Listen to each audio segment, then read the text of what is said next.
Bonjour à tous, nous recevons cette fois Achek Ibn Omar, ancien ministre des Affaires étrangères du Tchad, ancien président du CEDER, qui est le Conseil démocratique et révolutionnaire. Avec lui, nous allons parler de la démocratisation en Afrique, notamment l'organisation des élections, parce que, comme vous savez, le continent va connaître les jours prochains, les mois prochains, plusieurs élections.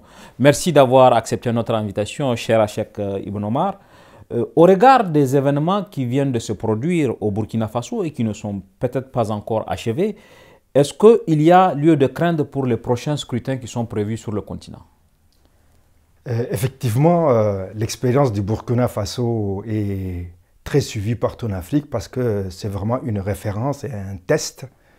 Mais avant cela, permettez-moi de vous remercier aussi pour l'invitation. J'avais constaté qu'entre octobre prochain et décembre 2016, il y a à peu près 20 pays qui vont connaître des élections présidentielles surtout et législatives. Et en regardant la liste sur les 20, il y a à peu près 8 où on peut dire qu'il y a une sorte de suspense électoral, où les élections vont être un peu ouvertes. Sur les 12 autres, le résultat est soit connu d'avance, soit alors c'est la confusion totale comme la Somalie ou la Centrafrique ou des choses comme ça. Donc ça montre qu'il y a encore beaucoup de chemin à faire en termes de démocratisation en Afrique, même si en préférant voir le verre à moitié plein, on pense qu'on est sur la bonne voie. On sait que pendant longtemps, on a avancé l'existence des commissions électorales nationales indépendantes, CENI, comme le gage d'une organisation sans accroc des élections. Or, l'expérience montre que les CENI ne suffisent pas. Comment vous l'expliquez? Ça dépend des pays, hein. On l'a vu par exemple en Côte d'Ivoire, quand le défunt colonel général Gueye a voulu faire un coup d'État électoral, la commission électorale s'est rébellée en quelque sorte pour affirmer son indépendance. On a vu le cas aussi, mais c'est un peu plus ancien, en Centrafrique, Feu Kolingba, quand il avait été battu par Patassé, il a essayé de forcer la main au processus pour inverser les résultats et finalement a été obligé de céder. Donc je pense que les contextes sont un peu différents, mais globalement, la tendance générale est quand même, ce sont des commissions qui sont instrumentalisées par le pouvoir et la participation de l'opposition dans ces commissions qui est souvent réelle, parfois même à parité, souvent à parité, parfois même majoritaire par le jeu d'un parti, une voix dans ces commissions. Du point de vue de l'opposition, la participation est plutôt alimentaire. Moi je vois par exemple le cas du Tchad, des scissions se sont créées au sein de certains partis uniquement parce qu'on n'a pas placé un tel dans la commission électorale indépendante ou d'autres organes de ce genre. Donc il y a la volonté de pouvoir de les instrumentaliser. Il y a aussi la faiblesse de l'opposition, à savoir nous voulons notre part du gâteau à tout prix, qui fait que ce ne sont pas des organes réellement indépendants, comme la justice d'ailleurs. Ailleurs dans le reste du monde, on voit que l'organisation des élections est faite par le ministère de l'Intérieur et les CENI n'existent pas. Est-ce qu'il ne faudrait pas plutôt tendre vers cela, où en Afrique même, les élections pourraient être organisées par des ministères? Est-ce que le niveau de démocratisation ne doit pas nous amener plutôt à cela? Bon, faire organiser les élections par le ministère de l'Intérieur, qui est la norme en quelque sorte, suppose que nous sommes dans un régime démocratique et avec des institutions stables. Or, qu'on le dise ou non, même dans les pays qui se veulent stables comme le Cameroun, en réalité, historiquement, nous sommes dans une phase de transition.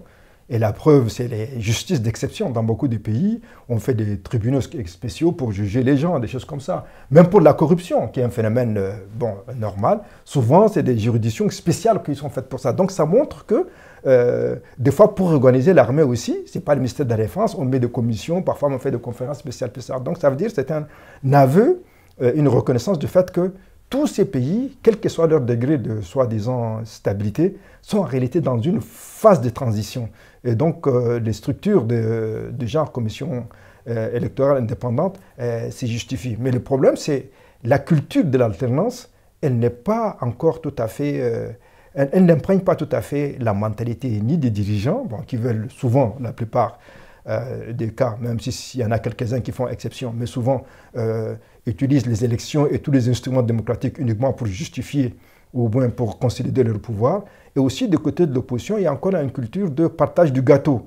Même si on perd les élections, ce n'est pas grave, on fait un peu de bruit, et puis après, bon, si on a toute part, ça peut aller. Donc, c'est un mouvement plutôt général il faut être assez modeste, hein, et non pas essayer d'essayer l'anathème, et mobiliser surtout la jeunesse et les masses par une organisation de base pour que cette culture démocratique soit intégrée et qu'on arrive à une situation institutionnelle stable. Vous venez de mettre le doigt sur un problème, celui crucial en Afrique, celui de l'alternance. Qu'est-ce qui explique, selon vous, l'impossibilité à envisager une vie après le pouvoir de la part des dirigeants africains? L'alternance, bon, il faut relativiser. Quand on voit la carte de l'Afrique, on constate que l'Afrique australe, l'Afrique de l'Est aussi, Tanzanie, Zambie, tout ça, l'Afrique de l'Ouest, hein, même dans des situations confuses comme le Mali ou la Côte d'Ivoire ou le Libéria en son temps, ou le Burkina récemment, ou le Nigeria, qui connaît évidemment les phénomènes terroristes, tout ça là, ces zones, KNKA arrivent quand même à ne pas trop sortir du rail de la transition démocratique. Par contre, il y a deux autres régions, en particulier l'Afrique centrale et la Corne de l'Afrique, où ça paraît complètement bouché. Honnêtement, sans faire preuve de pessimisme, je ne vois pas comment Ismaël Guelleh à Djibouti, ou El Béchir au Soudan, ou Déby au Tchad, ou Biya au Cameroun, ou Nguema en Guinée équatoriale, ou Sassou, ou Kabila, je ne vois pas par quelle dynamique interne ou externe ils peuvent vraiment accepter de céder le pouvoir à la fin normale de leur mandat pour justement affirmer cette histoire de la transition. Donc il y a un blocage dans ces pays-là. Ailleurs, il y a les mêmes phénomènes, parce qu'il y a un réflexe à la base qui fait que les gens s'accrochent au pouvoir pour deux raisons. Un, c'est que au pouvoir, il y a quand même un groupe d'affidés qui s'est créé et qui s'accapare les richesses et qui sont habitués à un certain train de vie qu'ils ne veulent pas perdre. Hein. Et souvent, ils risquent d'être pourchassés par la justice, des choses de ce genre. Et pour le chef aussi, souvent, il y a eu pas mal de choses répréhensibles hein, en termes de violation des droits de l'homme, de détournements, parfois même de crimes contre l'humanité qui ont été commises. Et donc, les gens ont peur d'être rattrapés par la justice. Donc, ce qui pose la question quand même de la tactique adoptée pour essayer d'éviter ces écueils. Mais je pense que ce sont les deux raisons fondamentales. Le fait de la jouissance du pouvoir, qui devient une drogue en quelque sorte pour le clan, la famille, les caciques du parti, et la peur d'être rattrapé par la justice qui explique le blocage et le refus de l'alternance démocratique. Est-ce qu'il faut en arriver à donner des garanties à ces chefs d'État pour qu'ils quittent le pouvoir finalement? Alors, ça pose l'éternel problème de justice et paix. Souvent, pour avoir la paix sociale, il faut le faire sur le dos de la justice. Honnêtement, je suis assez perplexe sur cette question. Je n'ai pas de point de vue tranché, mais je pense que ça dépend des contextes. Et on peut allier les deux, comme l'Afrique du Sud de Mandela l'a brillamment montré. On peut allier une espèce de justice transactionnelle hein, et avec une certaine paix sociale, une certaine démocratie. Je crois que ça dépend du contexte. Il ne faut pas, parce que la paix, ça peut aussi, la paix à tout prix, ça veut dire l'impunité. Or, l'impunité, bon, nous remet dans le cycle, à savoir que, bon, ça peut recommencer. Et la justice, si on veut pousser trop loin, ça peut amener à des ruptures. Donc, je pense que tout dépend de la qualité du leadership, d'essayer d'oser en fonction de situations nationales les différents ingrédients pour trouver une solution équilibrée et surtout de faire en sorte que la justice ne soit pas perçue comme une vengeance. À la limite, non pas comme une punition, mais comme un devoir de mémoire pour les victimes. Moi, je vois par exemple le cas du Tchad, beaucoup de parents, de proches de victimes, le problème, ce n'est pas de voir Habré en prison, par exemple. Hein, c'est pour ça que beaucoup ne sont même pas constitués partie civile. C'est de savoir simplement où sont enterrés leurs proches pour faire leur deuil. Donc, il faut, en fonction des besoins sociaux et psychologiques de la population, et en fonction des nécessités d'avancer dans le cadre de la transition démocratique et non pas reculer, et trouver un équilibre subtil entre la nécessité d'une justice qui ne doit pas être une vengeance, comme je l'ai dit, et la nécessité d'assurer la paix sociale et l'unité nationale qui ne doit pas être l'impunité non plus. Et ça nous ramène une fois de plus à la question de la qualité du leadership. Il faut des leadership désintéressés, détribalisés, intègres, qui a une vision à long terme et qui puisse être crédible au niveau de la population et être à la hauteur, se faire violence s'il le faut, et être à la hauteur de ces défis et mener la barque de la nation vers les berges de la démocratie et aussi évidemment du développement économique. Certaines ONG ont exprimé ces derniers temps la crainte que, au nom de la lutte contre le terrorisme, dans certains pays, que les avancées démocratiques soient remises en cause, que des régimes plutôt dictatoriaux se prévalent de leur engagement dans la lutte contre la démocratie pour remettre en cause les acquis démocratiques et que la communauté internationale ferme les yeux. Est-ce que c'est une crainte que vous partagez? Est-ce que ça vous paraît légitime? Bon, il y a des exemples quand même assez flagrants. Pour revenir sur le cas de mon pays, le Tchad, qui est considéré par exemple comme le principal allié militaire de la France sur le continent, il y a une complaisance, mais alors très grave, de la part des autorités françaises vis-à-vis des dérapages et des manquements de notre gouvernement. Et c'est d'autant plus extraordinaire que le cas, par exemple, de l'ancien chef, le coordinateur de l'opposition, le professeur Ibn Omar Massaleh, qui est chef d'un parti allié au Parti socialiste français, dans l'International socialiste, qui s'est fait enlever et qui a disparu depuis tout ce temps. Et le gouvernement socialiste français fait tout pour étouffer toute démarche d'élucidation de cette situation, encore moins pour demander des comptes au gouvernement, par rapport à leurs camarades socialistes, au nom de la lutte contre le terrorisme, au nom de la stabilité.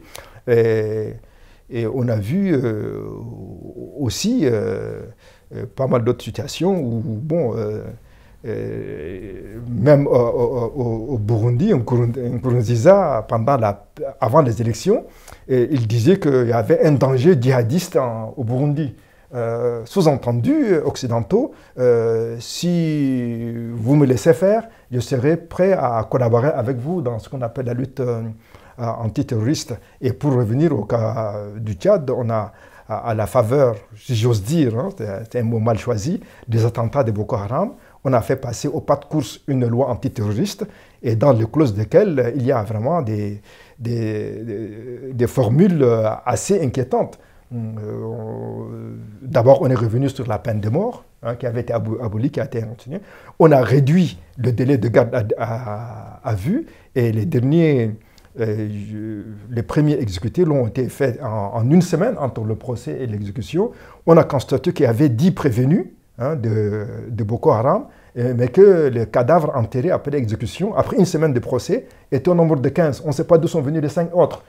Sans compter que dans ce texte-là, il est dit que toute atteinte aux institutions, à l'ordre public sera plus ou moins assimilée donc, ou traitée sous le cas de cette loi antiterroriste. Or, il y a eu déjà le cas de parlementaires qui ont été arrêtés en 2013 en dehors de toute légalité concernant leur immunité, aux accusations de complot, etc., bon, qui ont été libérés heureusement parce que c'était vide. Mais donc il y a toute cette atmosphère d'instrumentalisation de la lutte antiterroriste pour faire taire les oppositions et pour renforcer les pouvoirs autoritaires en place. Je peux parler du cas du Cameroun aussi, où bon, Biya, après une trentaine d'années au pouvoir, maintenant il a un boulevard devant lui pour se faire réélire à tout bout de champ autant qu'il le veut, autant qu'il sera en vie. Donc effectivement, il y a il y a cette instrumentalisation de la lutte antiterroriste pour consolider les dictatures en place et pour refuser l'alternance démocratique, quoi. Alors que la démocratie, c'est le vrai remède contre le terrorisme, c'est la démocratie avec effectivement les droits sociaux. C'est la fin de cet entretien. Achek Ibn Omar, je vous remercie. Et comme je l'avais dit en début d'entretien, vous êtes sans doute un des meilleurs experts du moment sur les relations franco-africaines et sur la démocratisation sur le continent. Expert, non, je dirais praticien. Praticien, moi-même. Mais je vous remercie quand même. J'accepte les remerciements. Achek Ibn Omar, je vous remercie. C'est moi qui vous remercie.